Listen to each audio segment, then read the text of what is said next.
Today, it was a snow day on Thursday, so I guess we're gonna build a snowman of news on ChillPoint.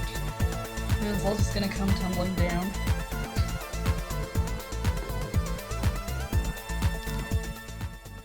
Hey everybody, welcome to ChillPoint on Sunday.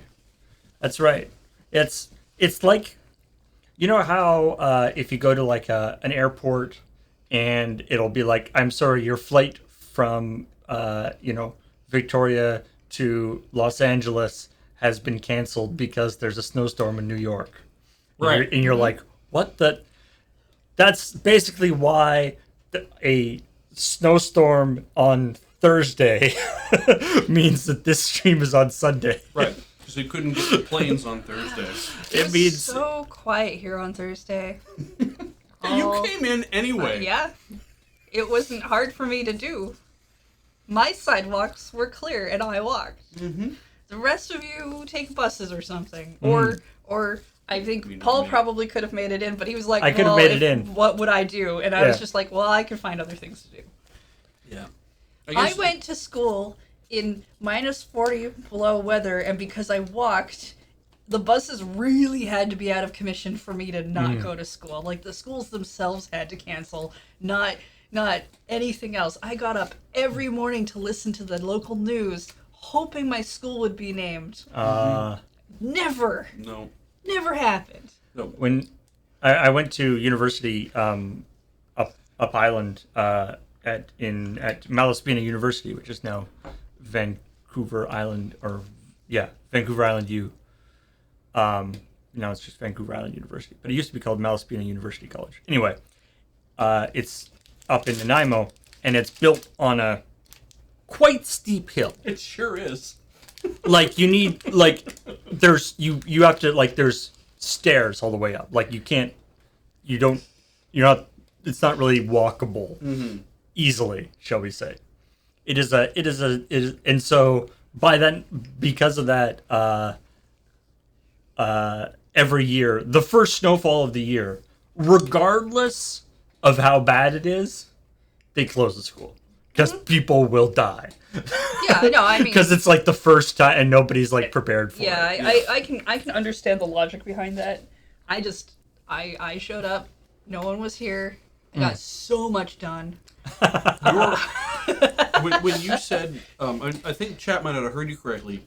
They think that you said -4. No, I add 10 to that, minus 4D. That's 14, 14. actually. -14 would be adding 10 to that. You mean 36. Times 10 to that, I don't know. Rather, it is a number line. You know what, you made subtract 36. You made me do a math thing earlier before the stream started, and I hated you for that, I hate it for you now. -40, Yes. 40. which is... 40 Celsius. I know, I say 40 like there's a D in there instead of a T. Mm-hmm. Can I blame that on my Canadian accent? I don't know what I have as an accent, but I'm blaming that. She said 4D, which is like... And it's Celsius, but I believe at that point it doesn't matter if it's Fahrenheit or Celsius. I'm not really sure. Apparently that's actually where they cross over. Yeah. So there you go. If you want a good idea, I lived in Grand Prairie for a while, and that was that is technically a northern living community. That's not true. You didn't live there. Nobody lived there. Yeah. Everybody is secretly dead there. So it's technically a northern living community according to Revenue Canada, which is what's important because they'll actually give you a tax credit for living in Grand Prairie, Alberta.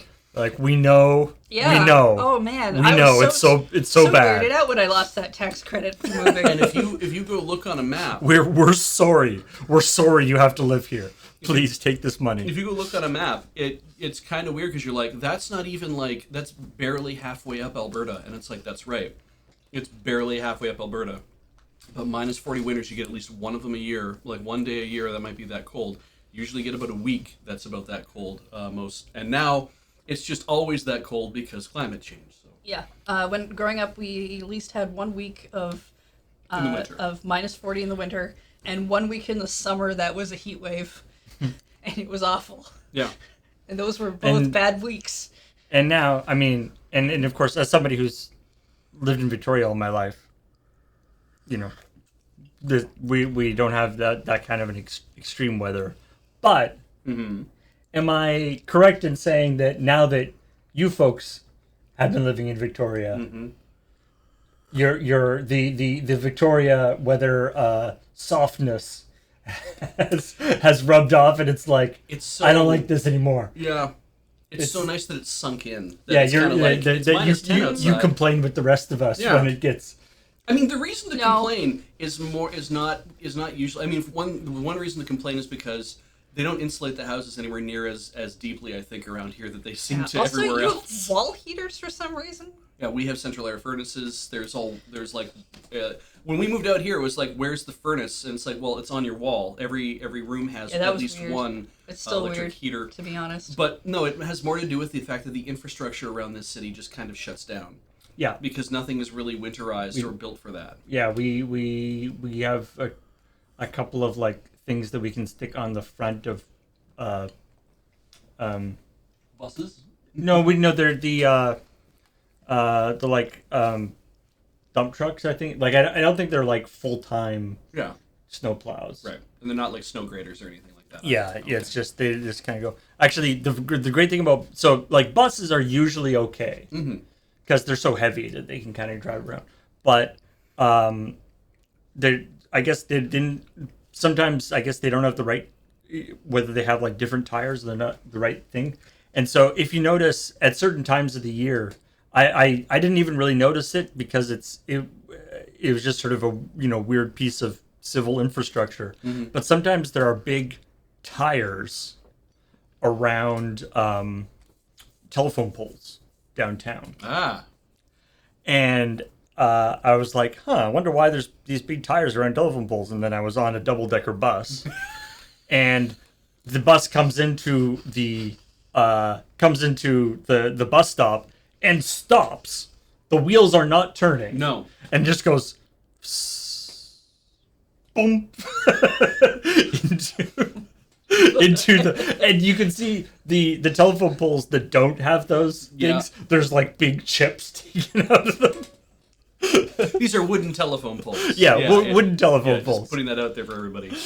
And it's just not like it's just slowly slide. It has so much So- inertia. Yeah. It just So weird. boom. Anyway. Yeah, I mean, I don't blame people for being like, within Victoria, for being like, the buses are weird and the streets are weird. I do find it weird that you salt the roads all of a sudden off of that little of snow. But Yeah. We I get really personally- excited about salting things. We're like, personally did salt not everything. have a hard time. And when I went outside, because nobody else wanted to go outside, it was so quiet and nice, and I didn't have to share sidewalks. Yeah. And Yeah. for some reason, all of you actually clear your sidewalks right away, which is not a Northern Alberta thing. No. So, It'll the sidewalk clearing enthusiasm will dampen over depending on how often it has to happen. The first couple times it snows in the year, like people are like gung ho about the clearing Yeah. the side. It'll probably fall off if it snows a couple more. But I could add stories to that, but we have different stories we have to go. I Right. suppose we should start the show. Yeah. so the news about snow was kind of meta news because part of that was the reason why CheckPoint was went up on Friday, but it did indeed go up on Friday, and people seem to have watched it and enjoyed it. So yeah, we're going to be talking about that episode of CheckPoint, all the news stories, and then talk about some of the stories that didn't make it the episode. One of the interesting things, of course, is that because it was on Friday, there was like an extra day, like the news that came out on Thursday was actually we could actually look at. It was kind of interesting. Which was a lot, because CES was happening, and there was like all sorts of other things, but nothing I think came up that we really needed to Not address. Yet. Yeah, it might come up next week on the show, but We have, what is it? AGDQ?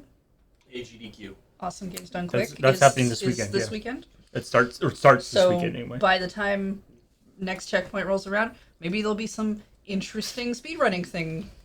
Yeah. That could be fun. The Maybe. games were done quickly apparently. Yeah. I mean, as far as I'm concerned, everybody is like, oh man, the Game Awards. And every time we watch the Game Awards, we're like, there was no news here that we can report on. Yeah. And I'm like, well, we're just as likely to get something out of Games Done Quick. All right, so let's talk about the stories. Firstly, this bizarre story coming out of Eve, which Eve has a lot of weird stories, but this is that Eve is doing this crossover with Doctor Who, and unfortunately, there's Little reporting. yeah, well, the details haven't been released on this yet, Right. and so it's tantalizing because it's like, what could this possibly like? What? Why is that a thing? Like, Have they ever done why a crossover event? apparently not. Oh. I don't even think they've done targeted promotion, where it's been like we're working with another large media entity to do a thing. This is very new for them. So they must be feeling the Fortnite. Eve's been around for forever. Got to be 10 years at least. Like, It's That's so like I don't know bizarre. if you're just gonna be like flying around and then just like the blue box is just gonna like show up and fly by or something. Yeah. I mean, that doesn't seem event worthy of just like that just happens, but like that would be fun, Also the maybe. picture that I used in the graphic Yeah. and the picture that that goes along with it really kind of it really like kind of messed me up. Yeah. Like I was looking at this like the picture of it, it's like what's happening here? Are these supposed to be like is that supposed to be Matt Smith. Matt Smith? No, that can't be No. right. Is that supposed No. to be Tom Baker? And it's like that's obviously not Tom Baker. Yeah. But it's just like Doctor Who outfits Yeah. for other people, or are they like different I mean, new Time Lords like that they're Gap- introducing? Gap Filler called it and said Jodie Whittaker dressed as Matt Smith doesn't quite look right. Yeah. And I'm like, that's what I thought was going on there. I'm like, why did they do that? I'm not familiar with Doctor Who at all, so when people are like, this just kind of looks like a Fortnite promo, I'm like, yeah, to me it definitely does. It basically looks like we almost stuck outfits on some Fortnite characters. But it's like if these are if I presume that this is just like outfits because it's like Yeah. if these are supposed to be like new or like new versions of the Doctor or new Time Lords or whatever, then why are they dressed as previous versions of the Doctor? That doesn't make any sense. Yeah. I think because Anyway. I believe we said that the event, we don't know what the event's going to be, right? It's just that it involves this, The right? Daleks are there. It's called The Last Great Time War, and there's Yeah. no doubt So- announcements of gameplay. I want truth in advertising. I want I want the doctors to be that big against the ships, Oh, and just the be like Daleks to be that big. I want you to be fighting giants in space. Right. done. I'm not going to play this game at all. It turns doesn't out- matter to me. I know people are upset about it because for reasons that I haven't actually read, just that they're upset or mixed on it, and I'm like, make them giant. I like it. Like the Daleks have been shown to have lots of ships and stuff, so they could fly around and do things. But Do they need ships? I mean, they're already machines. but They they just need float like along. They need punch ways, them in. Shit, I don't know. they Why need do ways they to help them get upstairs, so they build spaceships. Oh, so they're like elephants. Got it. All right. Anyway, that's the thing that's happening, and it's weird because Eve has never done anything like this before, and reactions are very mixed. In a few days, everyone will know what it's like, and maybe we'll find out if it was bad or good, and or just mildly upsetting. And we won't know who to ask to find that out. Nope. and with Graham being a large Doctor Who fan, Is there's a good Yeah. chance. He likes Doctor Who. Really? There's a good chance that there will be further reporting on this topic. I've never heard him talk about Doctor Who. There might be people in the office who like Doctor Who more than he does. I don't. I know. can't- I've There's no never one heard else's- anyone talk about Doctor Who, so I don't believe any of us are fans. But he has a coat and he has a Tom Baker scarf and. I mean, everybody's and a got a Tom screwdriver Baker scarf. and- That's not hard to get. I'm not sure whether you're joking right now. I'm not joking, really. You're not joking I right don't now? really believe anybody is a Doctor Who fan. I've never heard anyone talk about it in the office. Oh, I just Yeah. You know, Graham won't shut talks- up Graham about Star talks- Trek. Graham talks about And you're Doctor gonna, Who a but lot. you're gonna tell me that he's a Doctor Who fan, and I'm just not gonna believe you. I'm pretty sure his fandom has shown up in multiple sketches. in itself, this is probably what a Doctor Who episode is like. I don't watch your stuff. Anyway. Next story. What did I write about? Grass. I did write about grass. In Hyrule Warriors Age of Calamity. This was really neat. So, this is... I like that actually both of your stories were not only both developer stories, but they were both developer stories based on translated interviews from the same the same Nintendo Everything, I think it's called. Yeah, Nintendo Everything. Did the translations in both cases. Yeah. I don't know whether there's been a bunch of Japanese game developers are doing interviews right now because they have because it's nothing the holidays. Yeah, I mean, anyway, maybe. I could go for CheckPoint having more dev stories that focus on developing of the games. So and just funny, weird those development are nice things. Stories. Yeah, they're neat to hear. So the idea here is that the grass in Age of Calamity. The grass in Breath of the Wild. The people making Age of Calamity, it takes place in the same universe as Breath of the Wild. Yeah. And they decided that the grass in Breath of the Wild was one of the sort of really iconic. Yeah, something that really made the setting. Something that really made it obvious that, and so they're we want to replicate the grass in the same way. Presumably, though, they're in a completely different engine, completely different system. Yeah. Everything like that. But they wanted the grass to look as close as possible. And apparently, it was really hard to the extent that we're talking hundreds of man-hours over many months of work getting the input of the Zelda team to help them out, all this stuff, which, you would think that there would be a lot of grass generation systems already existing, that could be tweaked, but apparently not. No. Well, we all know that water is difficult because of light bending and depths and darkness and movement and stuff. Grass is very thin. It's the water of the ground. Right? Yeah. And I can believe that grass, going for a specific look of realistic grass, could be really difficult. Well, Yeah, like hair, our Lopez says there. Yeah, and I think, like hair in video games, grass has sort of gone through different stages, right?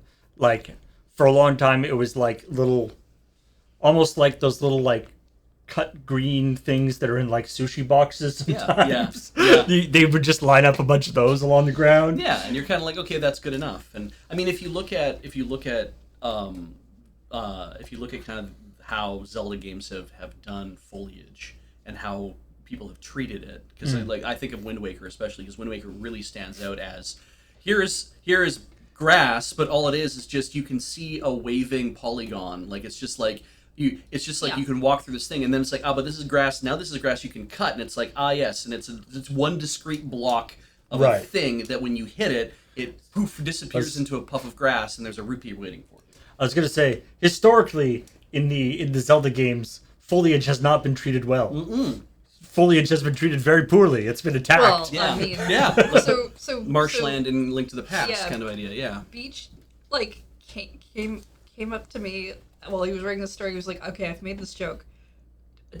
Can you interact with the grass in this game?" Because that was the thing that I wondered. I'm like, well, part of the big part of this thing is because I was I'm gonna write this thing about I can't they made this beautiful grass, and Jesus, the kind of dedication it just kind of blew me away. And I'm like, but how do you what can you do with it? Because I realized you can cut grass in Zelda games, and then Heather's like, yeah, you can burn this stuff down, and I'm like, wait a minute, why would they let you do anything to their precious grass? Yeah, in fact, there's in the first Hyrule Warriors, I believe there's an achievement or a medal or something geared towards cutting grass, not burning it, as far as I remember. But so we went looking on my Switch. That screenshot is my stats of that. 15,000 square meters of burned and cut. 50 odd thousand, 62,000 square meters of burned grass. She's burned more than she's cut. Or whatever. I mean, the fire weapons are a lot of fun. Sure. There is a and the thing with the fire thing is you burn one grass and it just kind of gets out of control. But after we did that, after I gave him a screenshot and everything, Beach said the nicest thing to me. He said that he loves that I play video games. Yeah. I have this great source for all these I think every Age of Calamity screenshot that we've gotten has come from Most her of them have been Switch. for mine. Like, every time I it's got you a gameplay Hatsune Miku one once Yeah. for a rhythm game thing. Nice. I've definitely gotten. I think we've like altered on Animal Crossing ones. Yeah. I do very much appreciate, as we've talked about before, I'll generally do all the graphics for the stories. But I very much appreciate it when, because Bij will often go through and actually source all the graphics that especially for stories where he wants very specific graphics. He's like, Oh, yeah. he doesn't just want a picture of a thing. He wants a picture of the specific thing from this old TV show. We're going to talk about that in a minute. But anyway, what I really liked about this was it demonstrated to me that the work that Nintendo did, I'm assuming they're still using J. I have no idea what the engine is they're using these days, because J was like their Not engine sure. for a very long time. It's gone through many, many iterations. But whatever they used to make Breath of the Wild is that it wasn't just a straight thing where they could say, we can extract this and give this to you, to Koei Tecmo. And it wasn't as if Koei Tecmo was using their engine. Like they didn't just turn around and they're like, we want to make this happen. And they're like, the only way to do that is you'll have to license our engine from us and then use it. And you are doing this on contract for us, so I guess we could license you our engine. But it's like, yeah, but we have an engine already made to do Muso games. We're not right, going like that, to... like Yeah. the requirements for an engine to do that kind of a massively like huge battles kind of game Yeah. is probably completely different from. And I bet when you think about it, it's like Breath the of the amount Wild. of computation that your Switch is doing to render beautiful grasslands when it's basically Link, maybe his horse, and then like some bokoblins around, and then all the other rest of the rendering stuff is going to make the grass look pretty, and it's like, right, you only have to remember about like 7 or 8 different sprite objects if you want to think of them that way, right? Yeah, I mean, maybe that's actually what the big thing was like, we can, if we take the grass system directly from Hyrule Warriors and put it in, we're gonna have like 5 FPS. Yeah. So instead we have to find a way to fake it. Yeah, we have Yeah. to make grass that works in our system but has the same feel. Yeah, I do. So what I really enjoy about this is because there's the interview is just like, oh, the whole company got dragged into the grass mess, right? And I'm just like, I like the idea that when you think about people like developing a thing, you're like, oh yeah, they'll have like all these like papers and plans up on walls with like here's like character designs and whatnot, and then like that every month forever a whole bunch of people are like, are you on the grass meeting today? Yep. There's just like 60 pages about grass. You Yeah. get a whole room that's just got stuff all over. It's like, how are we Just doing like this? super zoomed in pictures of grass. I've been commenting on engines, but I'm like, yeah, whenever you think about a game that has been a game series, understand that almost always it's going to be an evolution of previous game engines will have been brought into this thing to see it. It's not like a company's like, well, for this Muso game, we're going to go out and buy Unreal Engine 5, and we're going to make our Muso game out of that, right? It's like we have been developing an engine to make these games, and we are an engine to make these games, essentially. Like, Koei Tecmo is like, has how many Warriors games now? They had Muso games just like sprouting outside. million, It's like, I'm sure. they clearly have devoted themselves to developing something that can actually do this, and then you build your toolkits around that, and you build all your other tools around those things, and then the next thing you know, it's like, we can't walk away from this thing we've created because... And then a couple years down the road, then they release like the development diaries. Yeah. And they'll be like, the reason why this game is the way it is because our tools were so bad. Yeah. Like these tools that were made for like a PS1 game. Yeah. We're still using. Yeah. And we have to convert everything into like Targa. Yeah. And or some weird and format. some of these things never change, right? Because it's like, it's never been priority to send somebody back and work on new tools. Like, I can imagine that like when you get deep into the weeds with the grass, but like you can imagine just like them looking at like a big thing being on the board, being like, what color is grass? Just be like, how have we gone backwards? Yeah. Everything we thought we knew is gone. Oh man, I know we only have so much time today, so I'm gonna stop talking about this. I think it's fascinating. Yeah. Yeah, like I said, I really like developer stories in this vein about like making the game and what goes on. And it feels like we haven't done any in forever, but maybe that's just because the news is just so full of bad things. Yeah. Well, the nice thing about the holidays, we get a little break and we get to do some more kind of weird interest stories, like you're like having a Mortal Kombat arcade stand up, 75% size Mortal Kombat arcade stand up. That it's got the like wraps on the sides from like the original Mortal Kombat game. Yeah. But it has it's got 13 different games plus clacks. I love that joke. Yeah, and I hope yeah. it never Okay, goes when away. you say Klax, it's KLAX, right? Yeah. I liked Klax. Yeah, I mean, we could have said 13 different games in Defender, but I mean, it's just go through, find the game that we want to dump on. And, 4 of those games, I believe, are Mortal Kombat games. yeah. It's got like 1, 2, 3, And Ultimate 3. and Ultimate 3. Yeah, which was annoying because the article I was looking at was like, it has 3 Mortal Kombat games on it. These 4. Yeah, it's like, I guess you can think of it as these are the classic sprite-based 2D fighters Right. before Mortal Kombat started to take a turn because they wanted to try some different things. In fact, last week we talked about the guys who were talking about making the Mortal Kombat trilogy in 3D. And again, these are the games they're talking about. There's a distinct separation, I guess, between like early Mortal Kombat and later Mortal Kombat.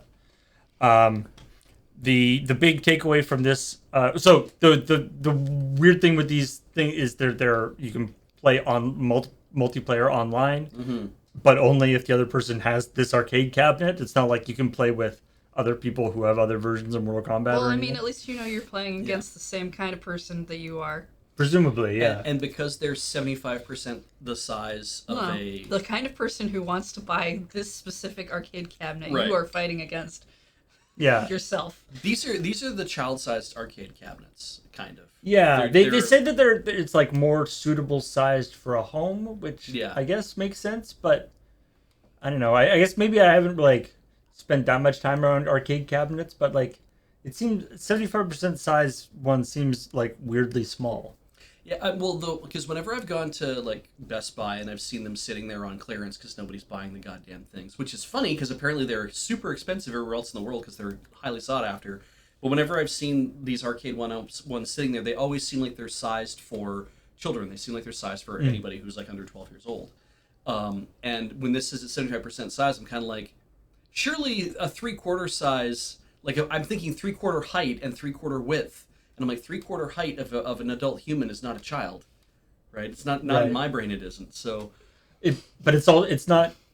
If it's 3/4 size, it's not 3/4 in both dimensions. it would. Right? I don't know But how it. but that like they're That would I think be they're, less. they're talking Yeah. overall size. I Right. think Maybe it's like three-quarter volume is what they mean. Instead of just this, made it, this company also does make little teeny weeny like child size ones too. but yeah. But the most important thing about this is what many people mentioned in the comments is that I'm afraid Graham did really make a mistake when he was coming up with the names for what Mortal Kombat fans should be called. Yes. Because he missed MK Ultra, Yeah. A lot of people said that. which is a great Mortal Kombat fan name. Yep. If you say so. Own that, I make read that those impossible to comments and search I don't really know anything I about really Mortal liked Kombat. Noob Cybots. Noob Cybots? Yeah. I was suggesting Noob Cybros. That was good too. Yeah. Yeah. But If we ever get one of these for the office, though, I would play nothing but Joust on it, and maybe some Gauntlet. well, yeah, that's the other thing is that there's quite a few people in the comments who are like, I don't really care about Mortal Kombat, but those other games on the console, like on the thing, actually sound really awesome. Yeah. Yeah. The idea of having an arcade machine or a cocktail cabinet in the office is very appealing to me Even though Is that it? I know that well, it would be right. You can build a main cabinet that you can put Where all would this we stuff put in. it? It would if it's a cocktail cabinet, you just treat it as an end table. But where does it go? It goes between both couches because it's an end You table. put another weird, noisy machine right outside where I have to work. Yes, exactly. Right. And that's why we were never going to get an arcade Hate machine for the office everybody. because it is a waste of money and resources. And we have so many arcade machines, or we have so many other machines to play here anyway. So Yeah. Nobody comes to the office to game unless they're streaming as it is. So Well, I mean, maybe you don't. I mean, I don't.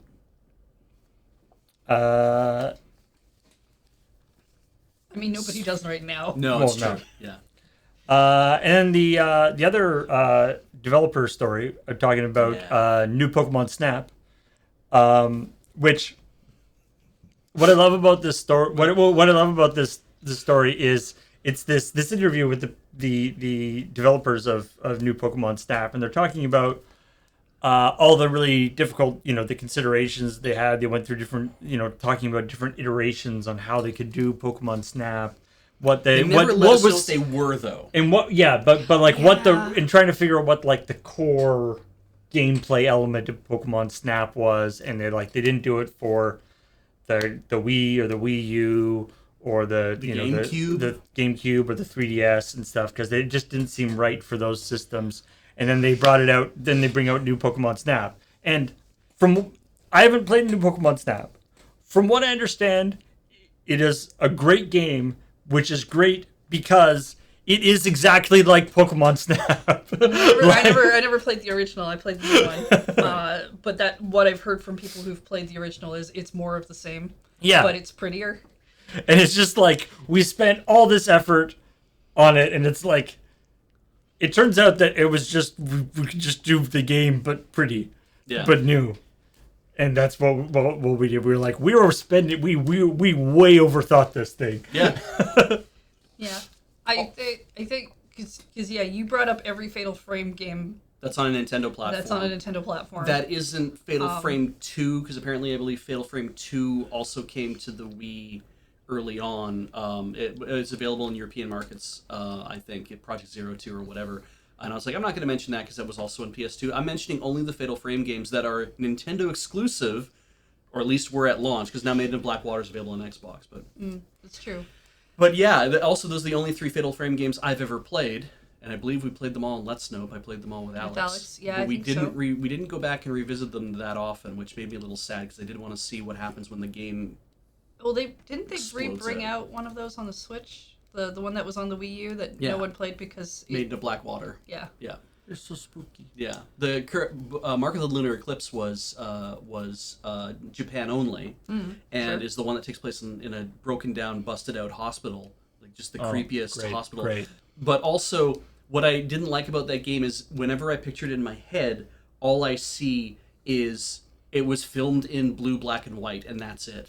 And I'm just like, there are no other colors in this game, and there should be colors in a game, even if it is supposed to be a spooky game, because then the colors make it interesting to look at. And you basically just made a 480p grainy blue, black, and white experience, and I'm just like, this sucks. Like this should look way better than it does. Spirit Camera was a fantastic stream because it was the 3DS and it used the 3DS camera for AR reasons, and you needed the book to also do some stuff with it. But we also need to capture it, but because it's an AR thing, you need to be able to turn around. Alex is like holding the 3DS, and we have long cables, and I'm having to stand above him with the cable so that he can like spin around freely, so he can try to capture the dude. It's a good stream. It's a fairly old one, but you should probably look that up on the VOD channel. But yeah, I know some people were like, Beyond Good and Evil? I have never played that game and have no idea it was all about picture taking. It is not. It's not all about picture taking, but there You can is take- you can take pictures You in it. you are a journalist. You do take photos, and you do want to take photos in order to get Right. certain progression. But I wouldn't played it, like, last call it year. a picture taking game. Right, so A, that's a problem right there because it's not a picture taking game, and B, if I did that, it would break the entire thing I'm doing with Fatal Yeah, Frame I games. know. Joke. I'm writing a joke. I know. I'm Fatal not telling you. I'm telling it's like I know. when I do shit like this, sometimes I'm writing a joke for the comedy show we're doing. Fatal Frame, the original Fatal Frame for PS1 or PS2, I think. Yeah. Still is the scariest game I've ever played.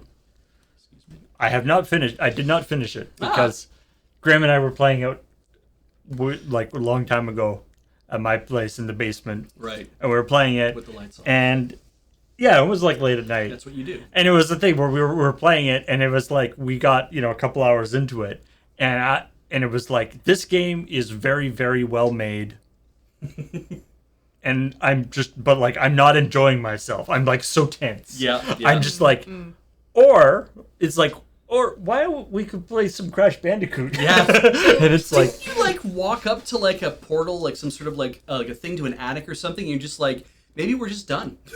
yeah, there was just like, and the biggest thing with the original one, I don't know if this continued, but the biggest thing was that you're running around in between these different areas. You are never safe. Right. Like when you clear an area, the next time you come through that area, there's a chance that something will jump out at you again. Yeah. So you can never be, or like you'll open a door and there'll be like a ghost right there. Yeah. And then it'll disappear before you can actually do anything. Ah. Or just like stuff will happen just to keep you on edge, but doesn't actually they don't attack you. Right. They just so you're just like tense it's like very, very well done, but not enjoyable for me to play. Yeah. So what I wanted to say is, at the end of your story, you mentioned this game that you were like, you should make this haunted house, dark ride thing, Yes. capture ghost Pokemon. About 2 or 3 years into the 3DS's life cycle, there was a website of a person, of a I think of an actual developer trying to make what is essentially a Pokemon game, because there were 2 versions of it, of going and finding ghosts with AR that never got off the ground. Ah, right. Yes. Right. Because I remember looking at that and being like, this sounds really cool. I don't want to play a game where I have to believe that there might be ghosts in my house. Yes. Yeah, because you're actually seeing through the 3DS cameras into your own environment because it's all AR. Right. So yeah, it's like that brings it way too close to home. Yeah. Yeah. Literally. I wouldn't give In that your to house. kids to play because they'd be freaked out about finding ghosts in their room or something. But Well, I mean, some kids are into that, but like that's the same thing with Spirit Camera, right? I was like, this game's really cool. You play it at the office. Yeah. It never comes home. yeah. Oh, great. So just the office is haunted. Yes. Well, I don't live at the office.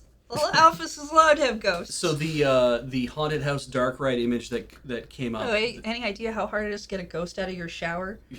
Like, So the haunted house dark ride image that comes up that says this is a dark ride, that is a prop that gets hung up on the wall in the first episode of the John Larroquette show that aired on ABC during the 90s. John Larroquette still has that sign. It's hung up behind his desk in his house. oh, neat. And so but this sign, I love this because like I love Night Court, so I watched the John Larroquette show, and when it premiered and he hung this thing on the wall and somebody was like, what's that about? And he's like, it just reminds me of what life is like. Because the whole show is supposed to be about this guy, John, who's a recovering alcoholic, and he has a very bleak outlook on life, but the whole sitcom is like kind of bleak in that way. Like it's funny, but it's also like it's very dark humor. And I really plugged into that show so hard to the point where I remember this sign, and it's like I have to have this sign for me, even though the capture looks like crap. I had no idea I have never heard of the show. Yeah. But so Beej was like, I want to use this sign. This is the best picture I can find of it. Yeah. And it's like quite small and like super compressed. And I did a little bit of googling around myself to see if I could find a better version of it. Couldn't find a better version of it, so I got it and I like extended the background a little bit so it like fit into the space and stuff. And I was like, okay, there it is. But I'll also I also just got like a nicer picture of a sign for a dark ride because I was like, what Beej is talking about there is a dark ride. Yeah. So I'm like, I'll do that one, but then I'll also have this alternative. And so when we were actually shooting it, I was like, I've got this thing that's like a picture of a dark, like the sign for a dark ride. Wouldn't that be better because it's like a nicer picture? But no, because Beej wanted that picture. Yeah, sometimes we... There's a specific reference. And I'm sure there was like 1 or 2 people watching who were like, that picture! Nobody else in the room was going that that picture. I like that you None of found, us had seen the show, I don't I like think. that you found an alternative, though, because sometimes you just don't know the right keywords or thing, right? Yeah, yeah. Or there's a better option. Yeah. Yeah, they're gonna bring it back to air on one of those. Hey, remember the '90s TV channels that exists in the United States where they show old TV? I don't So- remember the channel called Remember the 90s. Yeah. Anyway, Do you remember the checkpoints? I do remember 'cause- our checkpoints. Because we did a story a little while ago about how The Chinese Communist Party. how the Chinese government was cracking down on video game stuff, Yeah. and that has continued to the extent that they have not approved any new games for the last 6 months. Is it since Yeah. July of last year? So longer It's than 6 about months. 6-7 months now. Yeah. And that they have not approved any new game, which has caused havoc within the Chinese video game industry, or in both the specific video game developers and then Yeah, for Associated the companies industries. that work there. and again, nobody knows why they're doing this, but presumably it has something to do with trying to curtail what they see as Inappropriate behavior or bad behavior for children getting addicted to video games, or which whatever. is definitely like this is always okay. It's always hard to do stories about China and the Chinese Communist Party specifically because you don't want to come off as being racist. Like you actually want right? It's like we want to understand why these things are happening, but we're always reading stuff through a Western lens and also not as sociologists. That's like none of us are like practiced sociologists. We can observe what's going on in places all around the world and whatnot, but to really have a good idea of what's going on sociopolitically, we don't have a lot of time to do research, and we don't have the. I don't think we have the chops. We never trained to do that kind of thing. And we don't have the venue or the time to sort of deliver it to the audience either. Yeah, and so I think, and so this story, Kathleen has a poli-sci degree. Somebody asked what kind of degree she has. I believe she has a poli-sci degree, and I believe she's the one who wrote this story. So She did, yes. It is like that's somebody who can actually see this thing and say, I did study this before. I can talk about there's this still a like little more. not enough time to really do the amount of work you need to. Because you're also trying to write jokes about it as well, and but it's hard because trying to understand why China's been doing the things that they can do, all you can really do is look at, well, what actions have they taken and what are they pushing towards, and you're like, we know that there's a lot of people in China who really like their government, who are like, no, I like China, I like my government, I like how things are going there, I don't like it when people shit all over our country. And it's like, I want to try to be fair towards what I'm assuming are very reasonable people who live in the country. Be like, okay, you like your government the way it is, then It's a different relationship with the government, and the government has different, that the government can, I think we talked about this when we talked about the original thing, where, in Canada or the United States, if the government sees that there's a problem with like kids playing too many video games, they'll maybe start doing like ads about like, hey kids, video games are bad for you, or something like that. Right? The government doesn't have the kind of power to turn it on and off like they a don't faucet. they don't have the mandate from that people are like, we want the government to have that kind of control. Yeah, a lot of times it can really feel like it's one person at the top of an agency saying, I don't like that our kids are playing more than 3 hours a week, so I'm making a rule that says this. And everyone's like, yeah, good job, sir. Like they're just like, okay, cool. And then they implement the thing, and the next thing you know, you're like, 6 months have gone by that video games can't be made. 14,000 companies of probably varying sizes have all gone out of business, who are all involved some way tangentially with the video game industry. And it's like, what does that mean, and why is that such a concentration? Or is it like, is it a tiny knob that got twisted, and it's like, and nobody's paying attention to that because there's a billion people who live in China? So I mean, like, okay, so we've had more of these stories recently, like within the last year, about like trying to get kids not to play games that often, and then this one, but prior to that, we didn't really seem to have as many coming through, and I can't tell if that's just because our Western media sources weren't really focused on that, or if suddenly there's an uptick in everyone playing video games in China because companies were starting to get into China, and also the pandemic happened, and so people were looking for more forms of entertainment. We even had that happen in the West, where when the pandemic hit, more people were starting to play video games. It's why it was incredibly hard to get consoles that were even last gen, never mind current gen. Yeah. And that was before there were necessarily supply chain issues in that regard. And so I'm like, really, this could just be a cause and effect thing of a lot more people are playing video games, and so they're like, we don't want that to happen. That's too much. We think video games are evil, but now it's definitely too much, or whatever. Right. You can't just maybe outlaw video games, but you can definitely stop them from showing up. Yeah. Yeah, I think it's a progressive thing. I mean, up until, was it 10 years ago? I don't know. Up until surprisingly recently, consoles weren't allowed in China at all. Yeah. Like, console a video game system wasn't allowed. Like, you could get, and that's why computer games were much more popular, because the idea is a computer could be used for all sorts of things.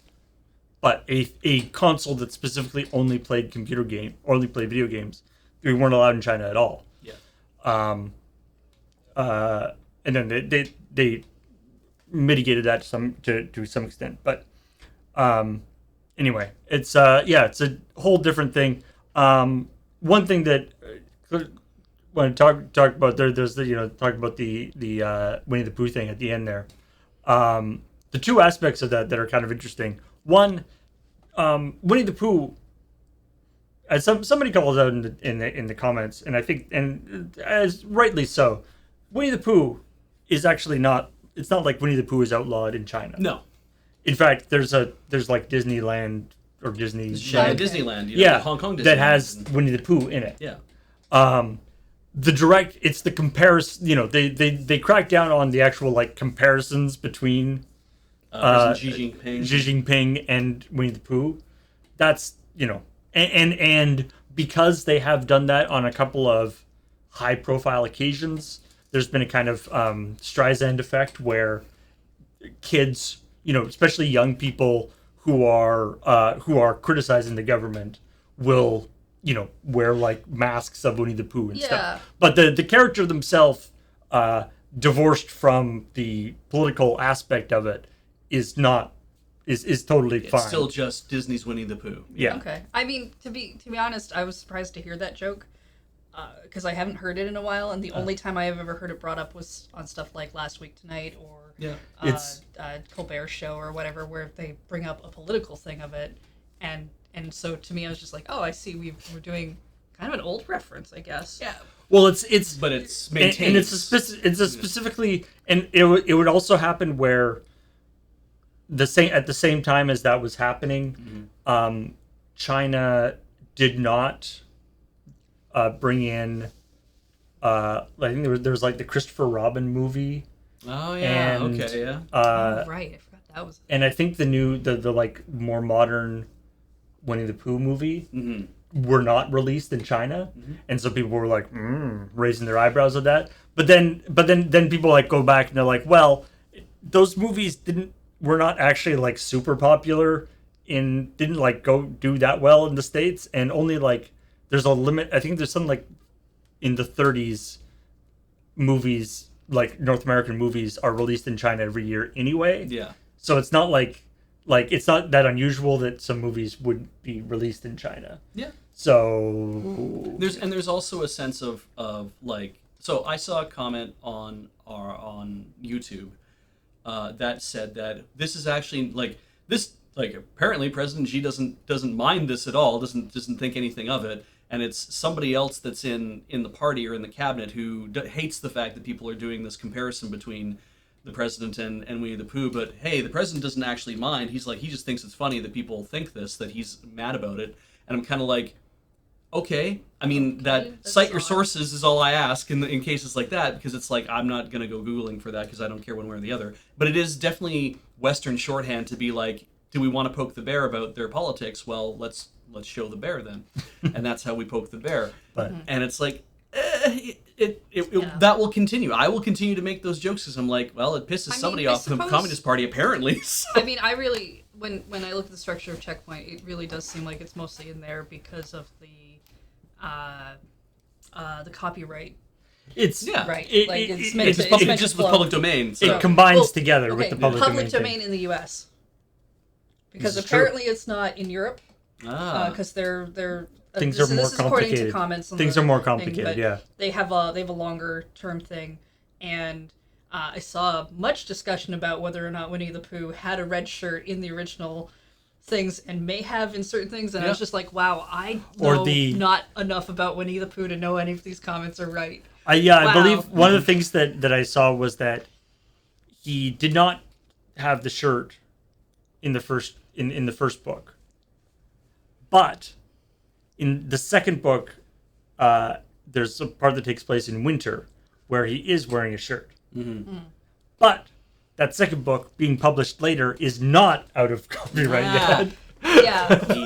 Yeah. Copyright is, especially with characters and materials, can be really complicated about what parts of it are technically like allowed in the public domain and what parts are not, and when things have happened. I think the whole thing is just people were trying to be like, oh hey, yes, Winnie the Pooh is public domain, but not all of Winnie the Pooh. So we're gonna try and point out why this And one which- is not, and Which stuff. And so that's why aspects. you're getting a lot of that online, where people are like, oh well, Disney's version, or the one wearing the red shirt, or As far as what the NPPA in China is doing, the first thing that happened is based on a lot of things. Like I was watching a video about China high-speed rail recently too, and they talk about how it's like, oh, they built $850 billion worth of trains, and most of them go to places that are not going to make them any money on high-speed rail, but they're owned by a state-owned company, which is not the same as being owned by the state, and there's all this debt, and then they're going to have no way to pay it off, and and it's like, and so how did this all come to pass? And it's like, well, like several things that happened in China, widespread corruption led to a lot of this stuff happening the way that it does. And so when I heard about this thing that happened, I was kind of like, I want to believe that this is the same kind of idea of somebody NPPA is taking a bribe from Tencent, and because it's like we want to crush all of our competitors. So by hurting get ourselves? them well, because Tencent takes a bit of damage because they have to lean some of their workforce, but they have massive investments overseas anyway, so they're going to continue to make money as it is. And for them, it's like, it doesn't matter if new video games come out or not. All we have to do is just weather the storm for a while. We can continue to make money for all these other things, and eventually the NPPA might just lift that ban. 14,000 companies have gone under, but Tencent still exists. Like, I get the speculation aspect of that, but I mm-hmm. I don't. I know, right? It's like, but that's the thing. That's a conspiracy theory. That what I just Right. gave you is a conspiracy Yeah, and now theory. you said it out loud, and now it exists in the universe. And Oh, I don't like it. I would not be the only one who probably thought that this is what's happening No, here, but As someone in chat mentioned, you know, that kind of corruption is called lobbying in Yeah. the state. Like that's like yeah, that's you what mean- that is. Yeah. Sorry, our legalized corruption is called Yeah. lobbying. Yeah. Anyway. Absolutely. let's get back into our wheelhouse here We had it coming up. What and was talk that? about Wordle. Oh, right, Wordle. Oh, man. Wordle is Today's was, I guessed a word to start with, and it was all the letters were not allowed, and I was just like, no. Wordle is the best game. Like I haven't played it. I've only played it a couple times, but it's the best game for suddenly realizing that you know no 5-letter words. Mm-hmm. Like you do the thing where you like write in a word and you go boonk, and then it has like, you know, 2 or 3 letters are like correct but not in the right spot or whatever, and then you're like, I know I can think of no 5-letter words now. Right. My entire 5-letter word vocabulary. Yeah. I know lots of 4-letter words it's and like- lots of 6-letter words. My entire 5-letter word vocabulary has completely disappeared Yeah. from my brain. My problem isn't that I can't think of 5-letter words. My problem is I can only think of 5-letter words involving all of the letters I've already used that the game has told me do not exist. Right. And I'm just like, shoot, what about these other letters? They're all crap. I don't know how this game is played, and apparently it's taken everybody's mind by storm. So I assume it has something to do with that episode of where Commander Riker gets exposed to a thing on Risa and then puts it in everybody's eyes. That's basically it. Yeah. Okay, good. It's not a new game. Like it's the password thing. But this is a free web-based. But it's just a very slick implementation of it. It's very well done and implemented. There's only one a day, and so you get this kind of thing where everybody's like, "How did you do on today's Wordle?" Yeah, right? so it's a shared experience, and because they let you share through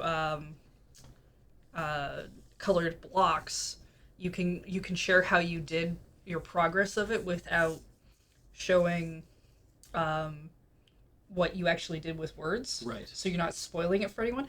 On the opposite side of that, anybody who uses Twitter as like with a reader because they can't see a lot of emojis really fuck with a person and make weird noises, and so that's been real bad for a lot of people, for certain people. Also, apparently, you can just if you view source on the Wordle page that you're looking at, you can just find the answer because it is it's meant to be a puzzle. It's not meant to be a fucking uncrackable code. No, but I've forgotten how bad I am at games like that because my brain automatically routes to a completely. It's like playing Scrabble. Yeah. I look at the letters I have and I'm like, I don't like playing Scrabble. If I had these 6 other letters, I could do so many things. This is those good. It's if you want to think of it as another thing that's really good for us, it is essentially there's an improv warm up that is basically walking around a room and pointing at an object like with your finger and calling it something that it isn't.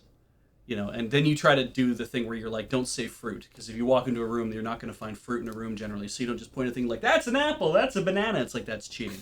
You actually literally have to point a thing and say that this thing is a table and that this thing is, is something else. I lost the thread as to why that came up. It's because the idea of I have to look at my Wordle answer and then realize that none of the letters are in it, and now I have to break my brain to be like, I'm staring at letters. Don't use those. I mean, I get the whole needing to break your brain thing, but my brain just breaks when it comes to letters. Yeah, completely. Okay.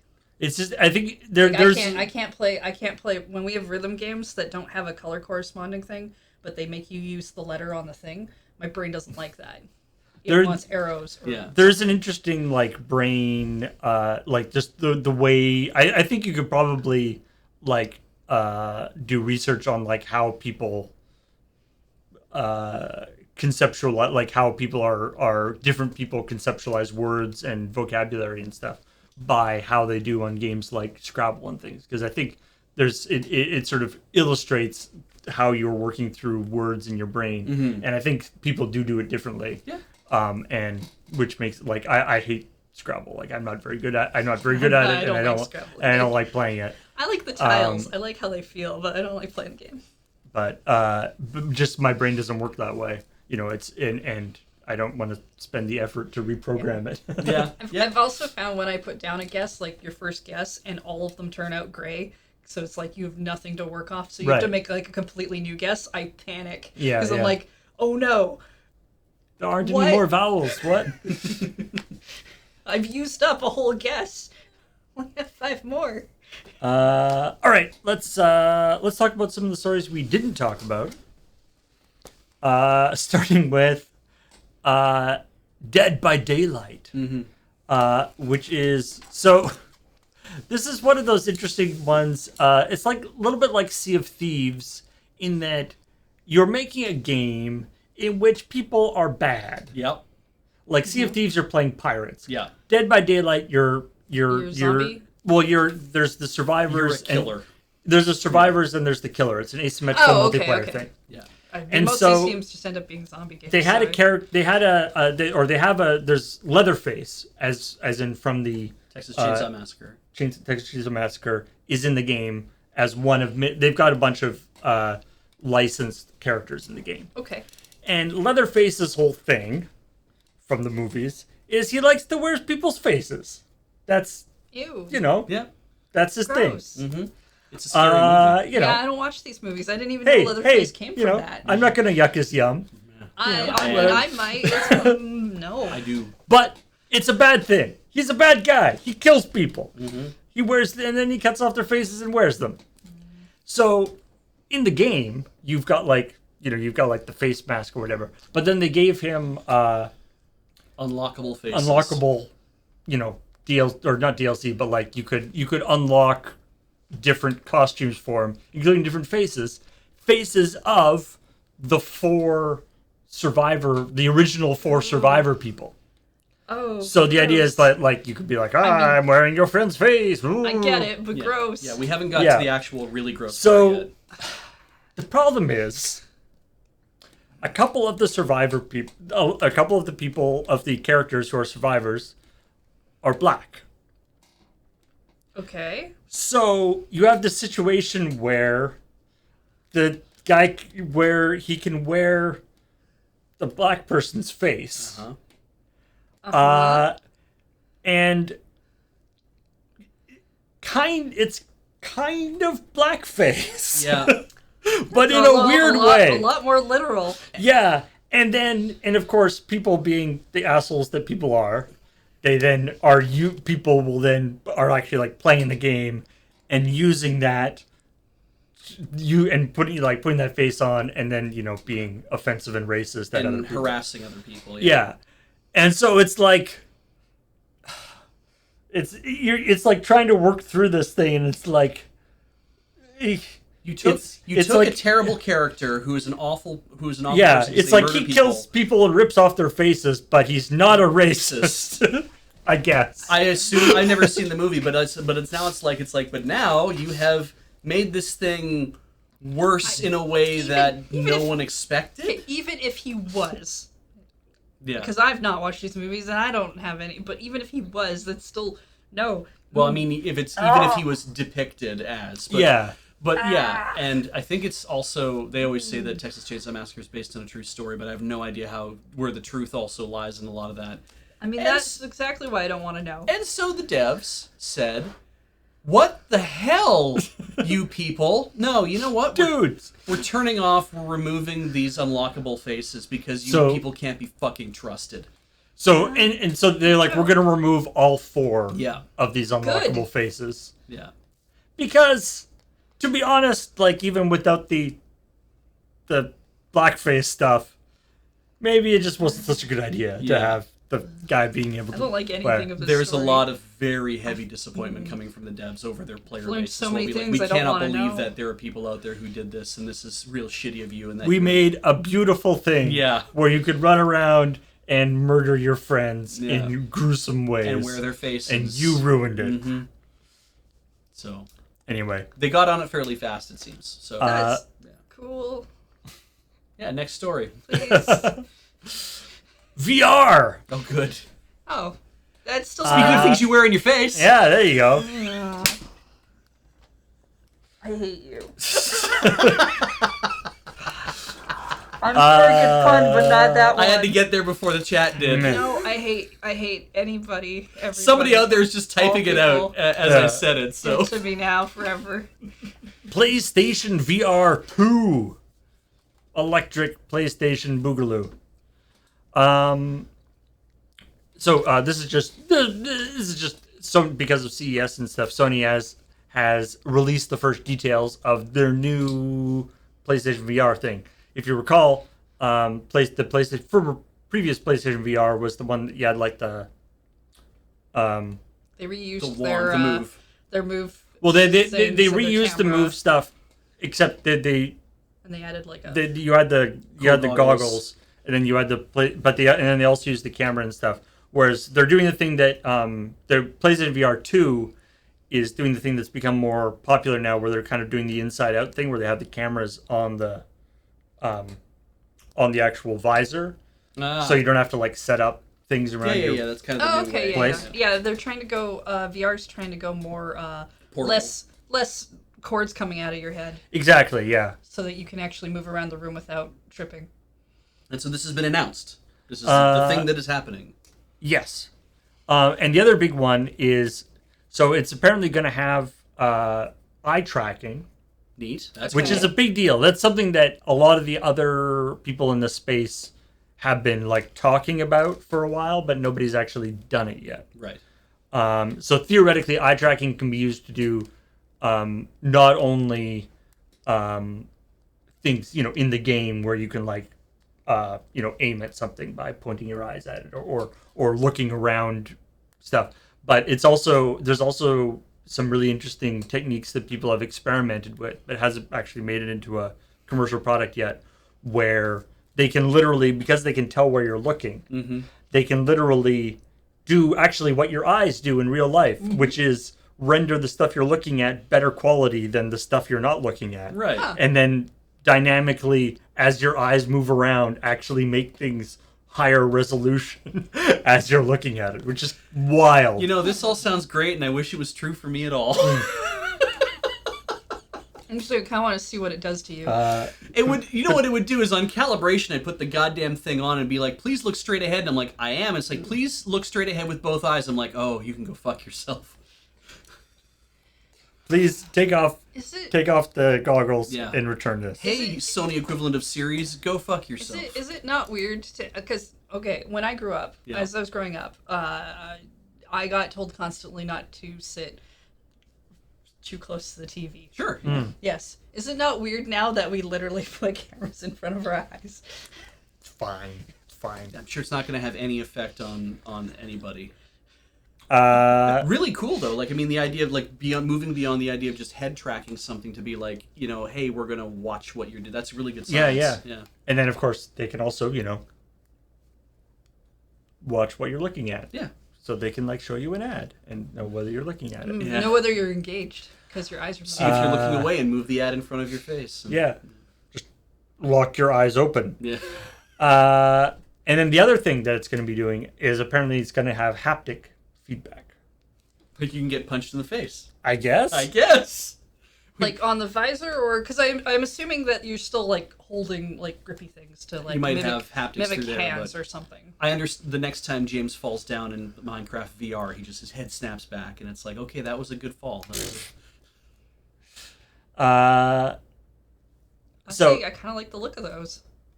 yeah, the new controllers are like more sort of circular.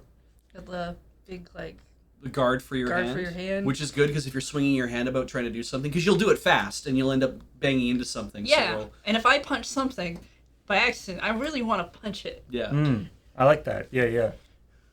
So anyway, the prices and everything haven't come out yet on it, so who knows? But what's cool about PlayStation VR, and what was actually cool about the previous PlayStation VR, why it got a lot of traction, was that like if you've got the PlayStation already, it's a pretty high quality, relatively inexpensive device if you've got the PlayStation already, as opposed to like the Oculus or something that's got to be connected up to a computer. Right. The same benefits that consoles have in other situations where it's a reliable, Dedicated. it's a reliable target, so that people, you can make that your game is going to run well on it, Right. as opposed to having to make your computer be however How good many it is. different video graphics cards can this thing run on? Because you need to be at a certain Yeah. level. And do you have to have Facebook? Anyway, cool. Although I think that's not true neat to anymore on the Oculus. It's neat to see that that PlayStation continues its investment in the VR landscape. That they see this being a continual gaming thing, and they could have very easily just been like, this is not going anywhere as fast as it needs to. Okay, now everybody, we're gonna have to do, just bear with me here. We're gonna have to do a couple stories that involve the dreaded NFT. Because You want to start with Samsung? It's Well, CES in Las yeah, Vegas. so it's CES, and Samsung has obviously everyone's putting out the new TVs and things, and this thing, I actually made a note when I marked this article, which was, this is not quite as stupid as it sounds. Yeah. So the headline of this article is, Samsung's 2022 lineup of TVs will feature Stadia, GeForce Now, and NFT support. That sounds And- pretty stupid, Paul. Yeah, and you're on like, what aspect of a TV could possibly require NFTs? Yes. Yep. What do I need to own virtually on my TV? Right. Uh, So initially, I mean, I think the interesting thing is Google Stadia and So- GeForce and NVIDIA's GeForce Now are supported within the televisions the way you can play games direct to the television. yeah, That's cool. And to be honest, so it's weird. Just to quickly talk about Stadia, it's weird that we did maybe 6 months ago, a year ago, we talked about how they're closing their studios and Yes. stuff, and that seemed like, oh well, that's it for That'll Stadia. do it. Yeah. It seems like in the time, it's like, because obviously it takes time to develop, and I don't know what kind of lead time Samsung has on, like, say, their TVs or whatever, but it takes a while to develop a new system and Yeah. get the kinks worked out and get the agreement with Google and get all the technology figured out in the manufacturing and all this stuff. Yeah. And it seems like there was a lag, and like in the past sort of year, 6 months, now I've started to see a few things where it's like integrated Stadia. Stadia is available in this new thing. Yeah. And it's like, did Google just like not hang in quite long enough, and like the support for Stadia was coming, but there was a lag on it, Yeah. and now it's here when Google is kind of pulling back. I mean, I think that's Maybe. probably the case. Samsung's basically everything Samsung runs Tizen, which is their embedded Linux-based embedded OS that is. I can't remember if it is Android-ish and it's a spin-off of Android or what it is, or if it's actually literally just now more Linux than Android ever was, or whatever. But yeah, given how long it would take to make a consumer item like this, they were probably working on this for the last couple of years to get Tizen to a point where it's actually going to be doing this. And they're like, well, it supports Stadia, throw it in. And NVIDIA GeForce Now is still a going thing, so throw that in too, Yeah, I don't really. I have GeForce, I think, technically on my computer because of the graphics card, but I Yeah. don't use it.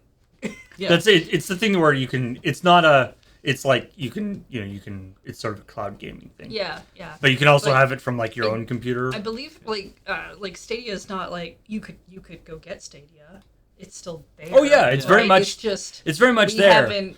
The last story we heard was I haven't really heard. I mean, that's the thing. We get haven't rid of heard much everything, about right? it. You Yeah, haven't yeah. heard anything, and it's like it feels like one of those things where the idea was really good, was a cool idea. Yeah. Implementation of whether or not that can work, much more tricky. And then what's the thing to get a person to buy it? Because as we all know, at least with consoles, a console doesn't necessarily sell itself. You need those killer apps. You need yeah. a game on it that gets people to go over to it. Yeah. And Stadia's Stadia now- doesn't seem to have that. Well, they had a few, but they've lost them all now. Yeah, well, I mean, that's not helpful. Yeah. Anyway, so that's kind of cool. That's kind of interesting. Yeah. But obviously, the part of this thing is going to have the TV is going to have NFT support.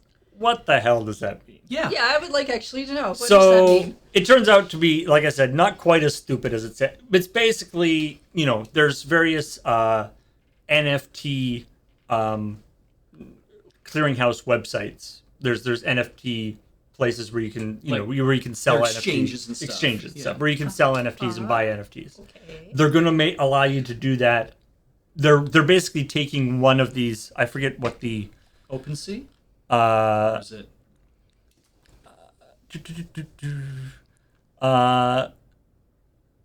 In 2020 or 2022, Samsung is going to be introducing the world's first TV screen-based NFT explorer and marketplace aggregator.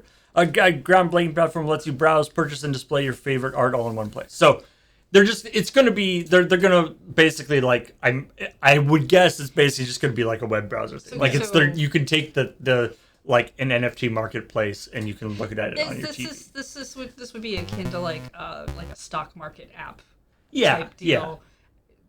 Like, it's stupid. I mean, I still don't want that on it. Yeah, it's stupid, but it's not like you're buying NFTs of your television No. Right, or something okay. like that. Or like art. Yeah, but all it is it's like, do you own NFTs? Well, you can open this app and you can connect to your NFT collection, and we will, like, that is on OpenSea or wherever the hell it is that it is, and we'll look for your shit through the blockchain, and we'll say, here's all the links to all the JPEGs that here's all the links to JPEGs that you own, and we'll let you look at those links, and we'll resolve your links so you can see them. And the Yeah, I was more worried that it would somehow mine or mint NFTs that it would, or something. We don't know if it will or it won't. I mean, it's got Linux on it, right? So This is so... The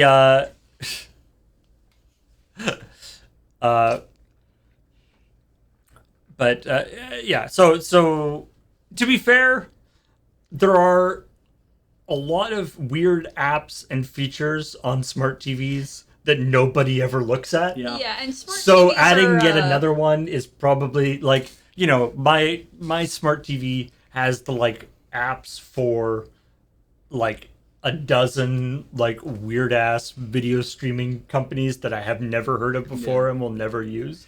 So it's just like another weird app that will never get opened. Grilson asks, what would the controller for a TV be? Well, it would be any Bluetooth controller. That essentially, you probably don't need to buy a Stadia controller to make this work. Maybe though you do if you're going to use the Stadia network. They might be like, well, you have to own a Stadia controller, so go buy that. But I mean, if you're going to use NVIDIA GeForce Now, you're going to just hook up either your Xbox controller or your DualSense or whatever, like, or a DualShock 4, whatever the hell. I thought the whole point of Stadia was that you didn't necessarily have to buy like the Stadia controller. And maybe it was like you do need a controller. You need a controller, and they're going to sell you one.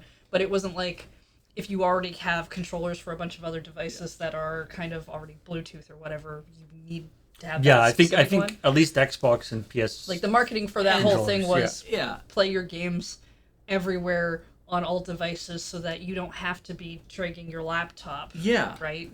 And after a fashion, I'm like, it's like anything else that like smart TVs have turned into, is that they've turned into a television with a computer built into it. And so the more you extend that, it's like, why wouldn't you say you can attach other things to it? And my smart TV that I own, because every TV is a smart TV these days, is not hooked up to a network. It's never been on the internet, and it has an Apple TV attached to it, and I'm very happy about that. Let's get this other NFT story out of the way. Right, yeah. Well, one of the things that you might be able to browse on your TV at some point is Square Enix is apparently very gung-ho about the blockchain. And they are very interested in, I mean, and as of course, as with all of this stuff, and Square Enix in particular, has a history of making buzzword announcements and then not doing anything with them. Yes. There's like a 5G thing that they talked about last year, which everyone was like, that doesn't make any sense. What are you talking about? Mm-hmm. And then it just didn't happen. Nothing happened, and people kind of forgot about it. Yeah. So either that'll mean that nothing is going to happen, or it means that they announced the thing and it's basically a skunkworks project that they're going to work on to do telephone gaming or some horseshit. Who knows? One thing I would actually say about, I mean, especially if we're talking about the like Ubisoft thing or whatever. Yeah. Obviously, they put a bunch of restrictions on the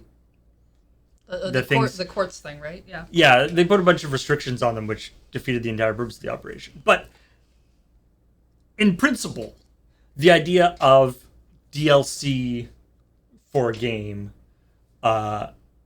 as this like NFTs or as something decoupled from the game. Is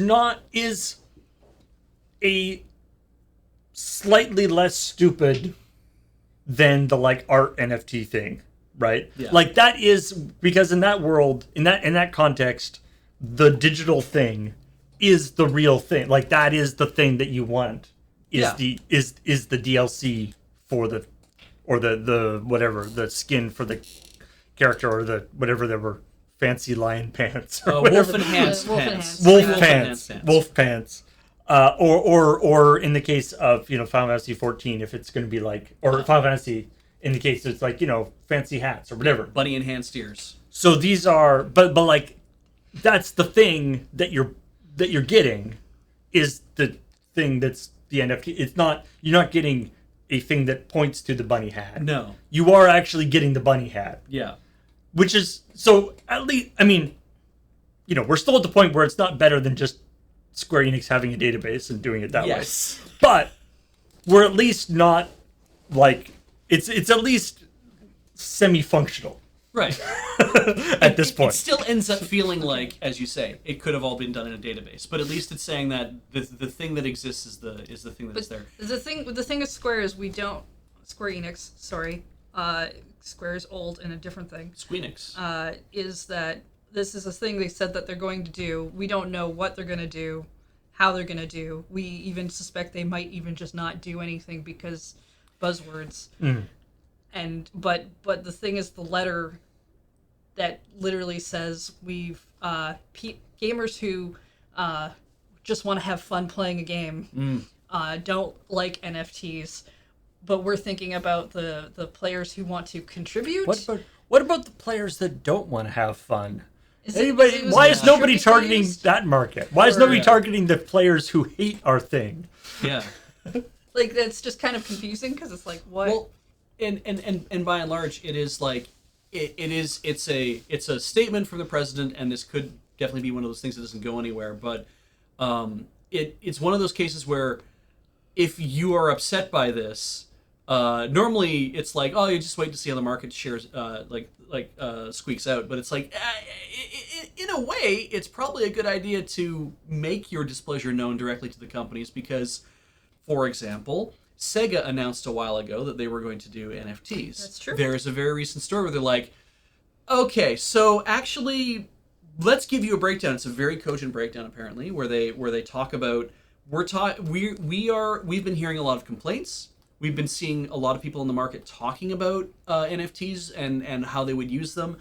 We're looking at how these things are going, and really, we're starting to find that that a lot of our fans are telling us they don't want this stuff, and they're saying that this isn't a good use of like our resources and time, whatever, to develop this stuff.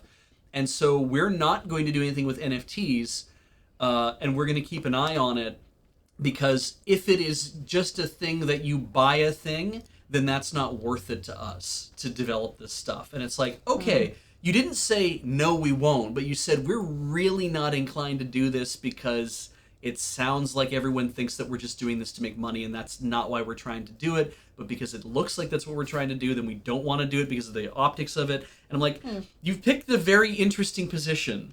And that is shaking out. Mozilla recently had their founder and the guy who built the Gecko engine, the two of them on Twitter, basically just excoriated Mozilla for saying they're going to put NFT browsing support and purchase support into the browser. And they're like, that's a fucking like betrayal of all the shit that we stood for to make this project in the first place. You should be ashamed of yourself. They're like, we're not going to do that. And they stepped back from that. Yeah. And so there is but this. That's why you have to say something, yeah, the right? backlash is actually being effective in this case, in some cases. The idea of like, oh, well, it's just buzzwords, so we'll just ignore it. Maybe it won't happen. Seems like a bad alternative because it doesn't. Like I've expanded the scope of this past the gaming thing, obviously, and we should get back to the gaming thing. But just to say that if you don't like the fact that Square Enix is saying we are thinking about this and exploring whatever, then you need to say something. Yeah. GameStop is doing NFTs as well, apparently, and I guess them from doing if you needed another reason to not go to GameStop that you haven't got already, to be honest, of all companies, if GameStop wants to do NFTs, I'm like, more power to you guys. Yeah. Like, you don't know what's going on. We don't know what's going on. Do whatever you gotta do. I just don't know how that company's still around yet. They don't know why they're still around yet. Yeah. They mentioned they're doing this, and their stock price shot up again. Yeah. But like it's like they don't know why they still exist. We don't know why they still exist. Yeah. They're like, is NFT? Them holding up a little flag, being like, NFTs? Yeah. They feel like a Blockbuster who hasn't left yet. And the stock is just kind of like, boop, and they're like, okay, NFTs then, okay, you know, Yeah, like with a thing where you're like watching sheepskin rugs, and the you're stick just goes like- up again. They're like, oh, sheepskin rugs, okay. you're like watching the real time stock ticker, and then as each word you're saying, but Oh man, but no, and then it starts going no. down. You're like, Start repeating the same words. yeah. I don't need that kind of.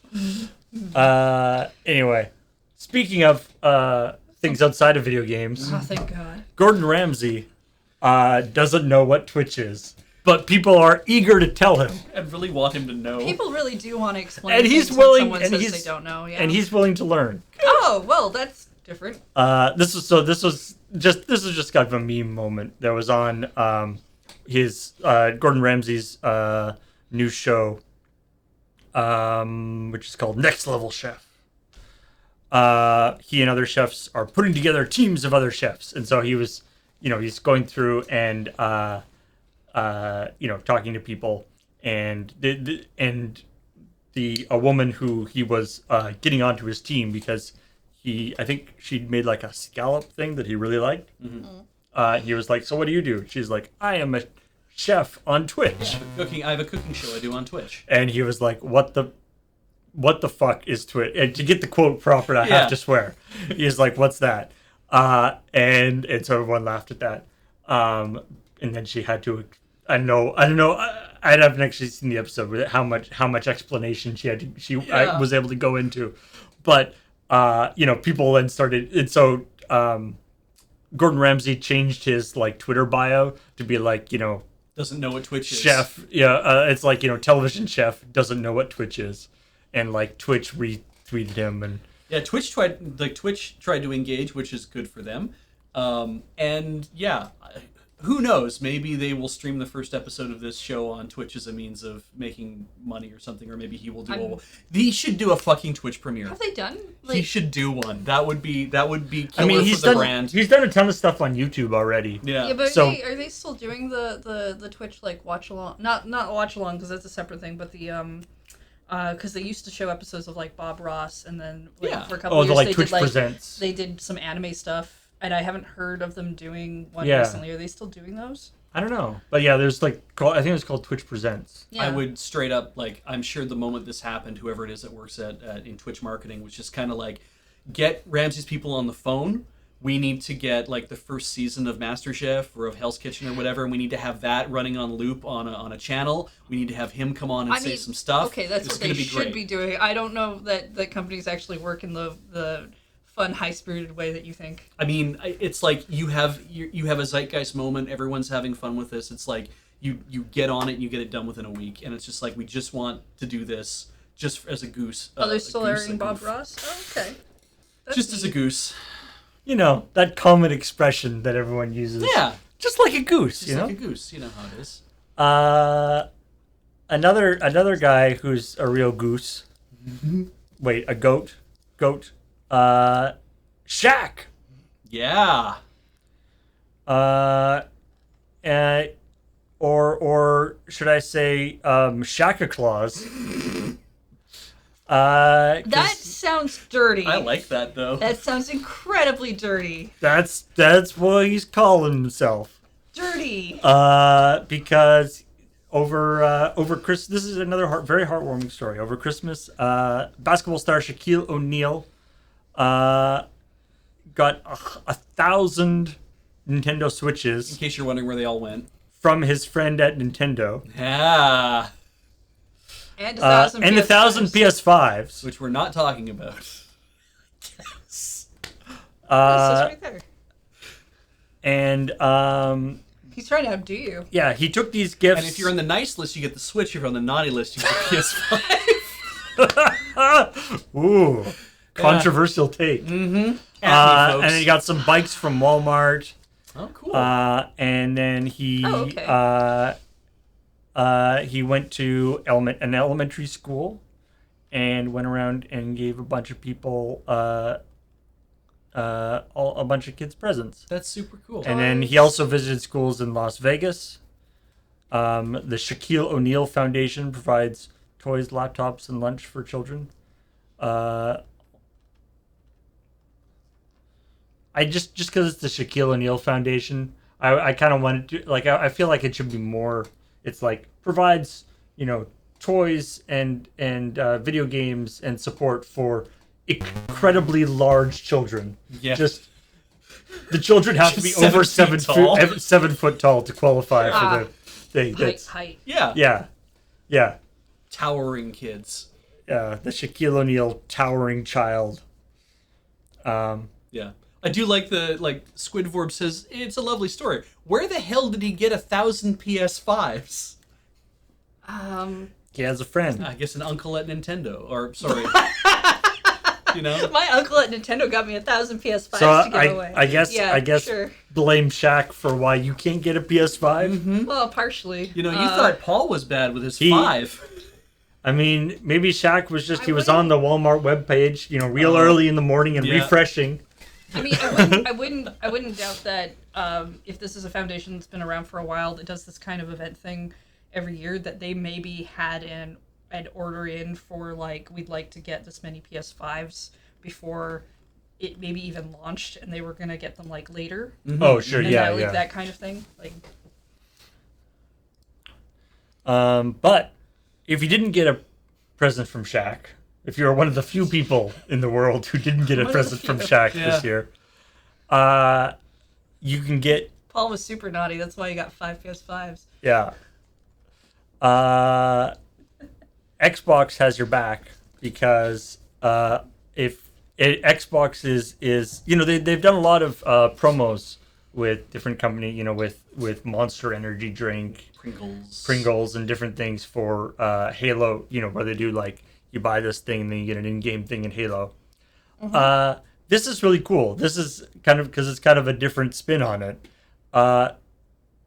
Xbox and beauty brand OPI or OP has released a new series of 12 nail polish colors inspired by the Xbox. Yeah.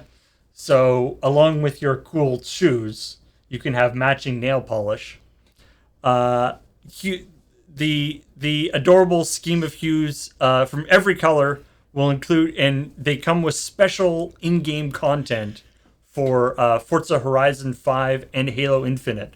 So, you get Yes. you get a like nail polish iridescent purple Master Chief skin. All right. I think this is awesome. This is so cool. It's like his entire body is dipped in nail polish. So nail polish, like a lot of other makeup, has really weird names that go with colors. And in the article, it was like, oh, there's Noobberry. Yeah. And I'm like, okay, but I like the one that's like, you had me at Halo, and I'm like, Yeah. that's great. That's what the color is Fucking that? notch. Yeah. What color is that? Shimmery purple. It's Shimmery full of purple with sparkly flakes. Yeah. Yeah. I love this kind love of color I mean, names like that. whenever we do press release, product placement stuff or whatever, it's always kind of like, but I love this idea of what's something else we could have done to make this even like to do this kind of placement stuff, because it's always Monster, or it's always Snack, it's always Mountain Dew, or it's always like that kind of stuff. And to be like, here's a consumable item, and it will take you longer to consume than like a a Mountain Dew, but it's like, here's a consumable item you can buy that also comes with DLC that can work towards the games that you own. And I'm like, this is what the promise of this kind of thing should be. Like, it shouldn't be like, I bought DLC and now my DLC's on the fucking blockchain. This should be what it should be like. It should be fun and interesting and something that works as like that works in synergistically. Wow, they've got some really neat photos. They like really leaned into. Oh, check out the like checkerboard pattern. Oh yeah, the matching is like top notch. that's On those, I mean, they probably had maybe those. I think they might have had those controllers custom made to match, but yeah. Heart and console. Oh, I like it. That's Racing good. for pinks.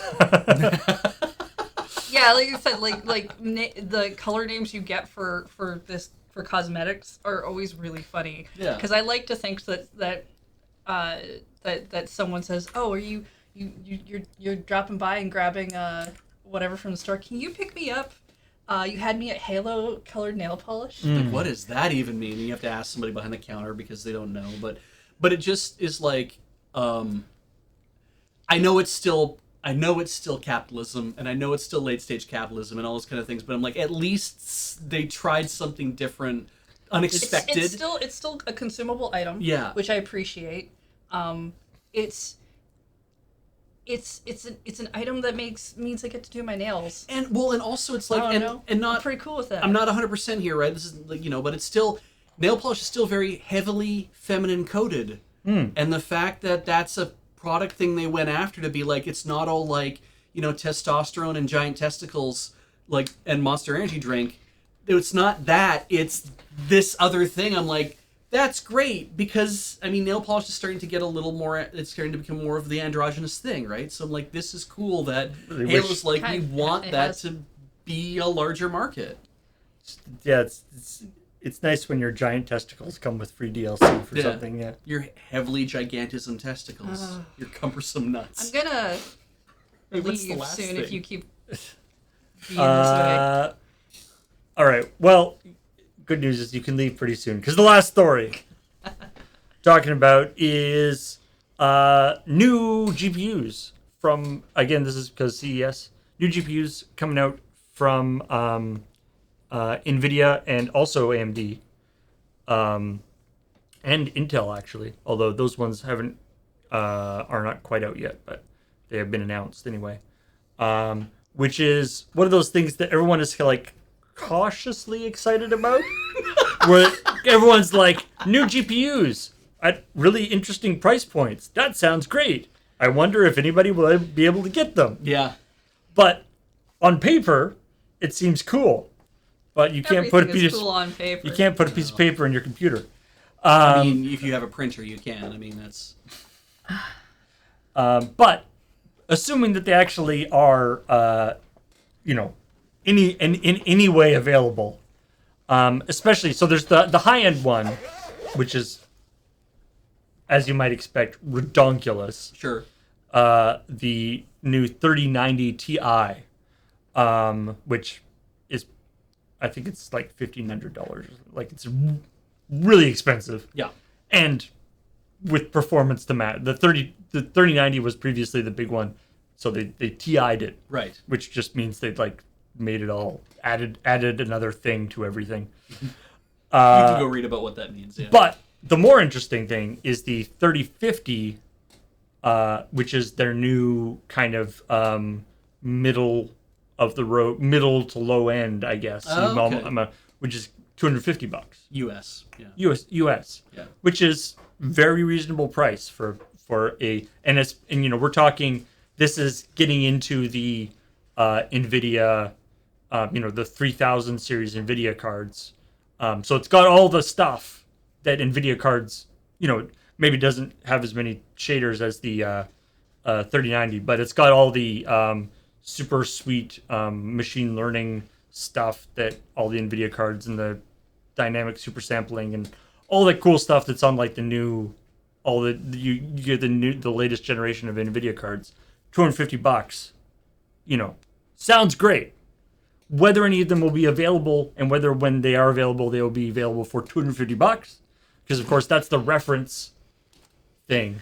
Yeah. But MSRP. Yeah. we shall see. It's interesting anyway in that they aren't just, because of course the last announcements that we've had for GPUs in the last little while are like the GTX 760 we're re-releasing. Yeah. Like, there's been some desperation around there. So maybe this is an indication also that they're either using, that fabs are maybe opening up a little bit, Yeah. or either that, or there's this idea that maybe they're using new, they can make these they can make these using fabs that are not currently being used for other Right. GPUs. So it's not like a zero-sum system. Or There are theoretically, once these get into the market, there's a net increase in the number of GPUs on the market. It's not just that they're going to change. This could also be off binning. It could be like there's, we have chips that aren't good enough to make it into the 3090, so these are going into the 3050, and we didn't have anything to do with them for a while, so now we have this thing we're going to do. They run at a lower speed. They do whatever because they're not as precise. And at the same by the same token, AMD has also released another the RTX or RX 6500 XT, which is positioned in the same area in terms of price, and again, theoretically is going to be so. Maybe in the next 6 months or so, we're going to be seeing availability for GPUs open up a little bit. I saw a story about that one specifically. I believe it was on ours actually that said that it is purposefully bad at mining cryptocurrency. That's something that I haven't read about that yet. That's something that both NVIDIA and AMD have done actually for a little while now. The weird thing is most of the big cryptocurrencies, like we can't actually blame crypto stuff. Like cryptocurrency mining on GPUs hasn't actually been a thing for a while. Yeah. We're pretty much in transistor shortage now, not crypto mining is the reason why things. But yeah, there is stuff about that it's not a hardware thing, it's a firmware thing, I think. That some of the jobs, some of the requirements for crypto mining, they specifically make it bad at. Yeah. Deliberately. Anyway. So maybe our long national nightmare of not being able to use GPUs is coming to an end sometime soon. I think we're going to have problems all through 2022. I mean, probably. I don't want to. Yeah. But if you've been, if you've been holding off on upgrading your computer because there isn't any GPUs that you can get, maybe you will have some relief sometime soon. All right. I think that is all. That is all the news that exists. Yeah, and any other news that exists, maybe you'll get next week. We gotta close this sucker down. Yeah. Time for Rhythm Cafe soon. And do things. Yes. So let's do that thing. Let's get who the starting person is, and let's say thank you for watching and subscribing, and thank you to Sarah or Caught 895. Oh, right, on the next one. Mike Smith 916 for 91 months. So many months. Lady D Cat for 7 months. Welcome back. Fagnock 28 months. Isaema or Esaema could be. I like that. You're a brand new sub. Thank you for joining us. There you are. Thank you for joining us in the channel. Mold Tile for 4 months. And Fupuyut. Yeah, I wasn't gonna pick that one. That's P-O-I-U. It's the UE op backwards on the keyboard until it hits T. So probably just Foo, I bet, is their name. Thank you to all you awesome people for subscribing. Thank you to everybody watching. Farrowbender got bits in there at the end there. Farrowbender snuck in with the bits, but didn't quite get it in time. Ah, well. It happens. It's a tricky situation with the lag and the delay and everything, right? Yeah. Coming up in 10 minutes is Rhythm Cafe. Maybe slightly longer than that if Heather wants to take a bit of a break. We're playing Cool Tune. It's great. You should definitely watch it. Followed by Is This Your Card? And then after Is This Your Card at 9 o'clock at night is Beach's Anime Roundup. If anyone is waiting to watch that. Between Cool Tune, Slay the Spire, which is also an awesome game, and Beach ranting for 3 hours, there's so much content you're going to want to watch. Yeah. Somehow Sunday evening became like the packed stream time. So yeah, watch all the stuff, and then of course on Monday we are going to be doing, or Kathleen will be playing Persona and Shin Megami Tensei 5. Yeah, but no, sorry, yes, Shin Megami Tensei 5. I understand. 6, The Persona thing, you know. I understand. Can't Draw Horses Club, which I believe Cam is going to be guest on this week. Nice. Fun. And then they're going to be playing Halo Infinite. Maybe they can get some of maybe they can get the fancy outfit. I don't know if that's available. I don't know if that nail polish is available in Canada. But they should try to I get it. want it to be. Absolutely, yeah. I'm gonna buy some Halo nail polish. If somebody goes Ha- and buys the Halo nail polish, then buy an extra one so that you can send us a code. I guess. I'll give somebody else the code. I'm not playing the game. Isn't but Halo? Isn't Halo I like the idea of gamer nail like polish. used? Is like Halo? Caffeinated. But isn't Halo is used like as like holographic? It's like I guess it's hollow nail polish. Yeah, Anyway. right. Okay. Mhm. Yeah. Anyway.